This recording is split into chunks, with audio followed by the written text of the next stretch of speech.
আসসালামু আলাইকুম, ঈদ মোবারক। কেমন আছেন সবাই?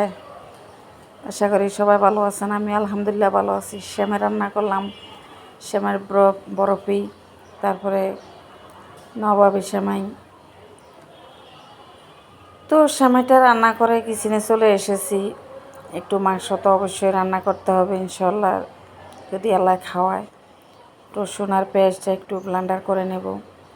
সাথে কিছু পোলাও রান্না করেছি আপনাদের জন্য। একটু মুরগির মাংস রান্না করে নিলাম। গরুর গোশ আল্লাহ কখন খাওয়া সেটা একমাত্র আল্লাহ ভালো জানে। যাই হোক, চলে এসেছে। এবার এগুলাকে একটু ছোট ছোট করে নিলাম। এবার এগুলাকে ধুয়ে টুয়ে একদম পরিষ্কার করে রান্না বসিয়ে দেব। চলে এসেছে রান্নার প্রসেসে, এক এক করে সব মশলাগুলো দিয়ে দিচ্ছি।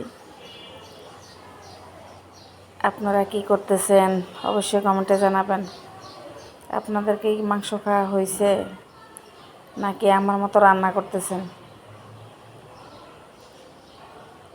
সব মাংসগুলো দিয়ে একটু আমার জন্যই আমি গরুর গোশত রান্না করি। আমার একটু টমেটো দিতে হয়, তাহলে কিন্তু আমার কাছে ভালো লাগে না। তো আমি অলওয়েজ সবসময় দিয়েই থাকি। তো গরুর মাংসটা যদি একটু এভাবে কাঁচা হাতে মেখে বসিয়ে দেয় তাহলে কিন্তু খেতে অন্যরকম স্বাদ।